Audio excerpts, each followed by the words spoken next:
Down in Petaluma, do a little reading, signing thing. I don't read from my book because it's sort of like, it's not a novel. So it would just be weird to read from a Healthy Families book.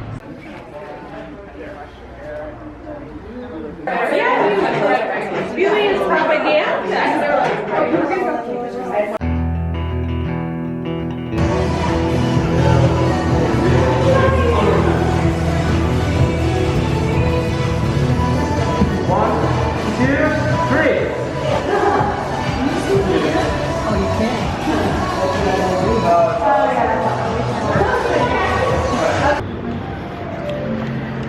Turns out the entire Hillman clan is together, so we're doing a little family photo shoot thing. It's not my cup of tea.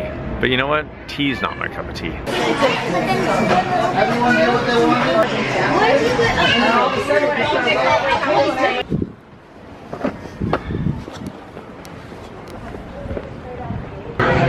I have a policy, which is that if there's a Phil's coffee, I will get a cup of coffee no matter if I want one or not. And I'm about to spend $7 on a single cup.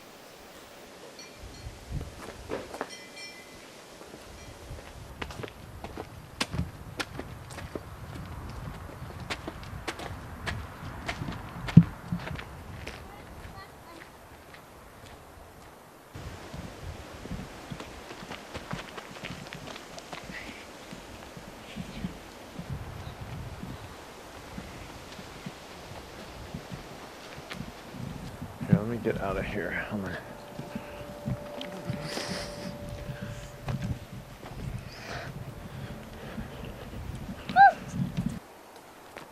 Is it hard?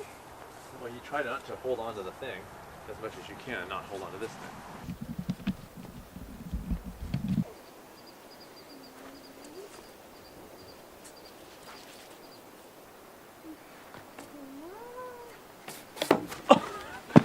For those of you who don't know, that's called a slack line. I just found out about it. Here's the truth. I watch fail videos on occasion with my kids because I think they're really funny. I saw a fair amount of people on those slack lines falling and sort of in funny ways, and in my pea brain literally thought, God, I think I'm gonna buy one of those. There it is. I actually think it was fine for training for my Spartan. That's sort of how I justified it in my brain. I was like, yes, I need to learn a slack line. That will help me in my training for my Spartan race. You know, I talk a lot about the drug of junk food, the highs that we're chasing all the time. I don't make any secret about that. I think a lot of the stuff that derails us in the modern world is because we're chasing that high, and that can be delivered so easily in the modern world via things like junk food, and obviously the more obvious ones like drugs and alcohol, things that are so accessible that it's just handed to us.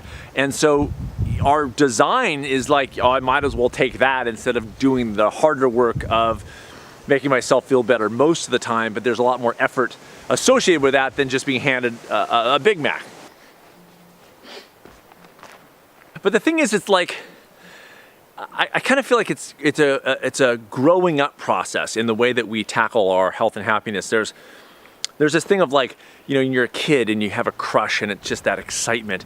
And we don't want to lose that. And sometimes even as adults, we sort of go from crush to crush, and we're looking for that just light our heads on fire kind of high. It's just not a sustainable model. We know that.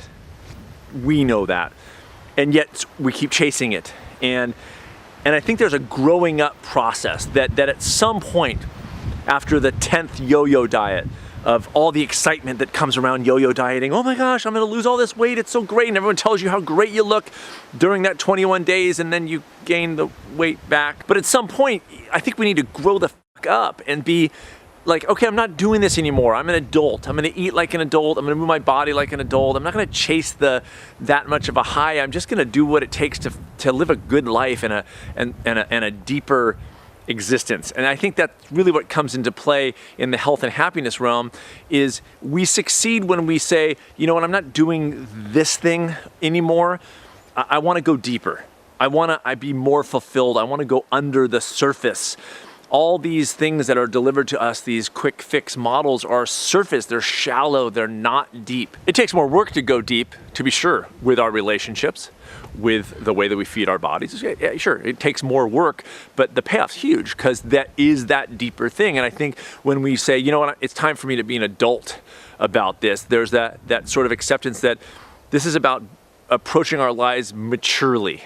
And it's kind of this weird thing, but I don't want to take the excitement away from anybody, but there's still excitement about it. It's just that's coupled with a deeper experience. And I think that that creates the foundation for long-term actual behavior change. Totally off topic is that I'm going to recommend my new favorite band that I just think is fantastic, and I'm listening to them a lot. I bought both of their albums. They're called Big Thief. So do a search on YouTube, the NPR Tiny Desk series, Big Thief, and just watch that and tell me that they do not kick total ass. Oh. Ooh, see that?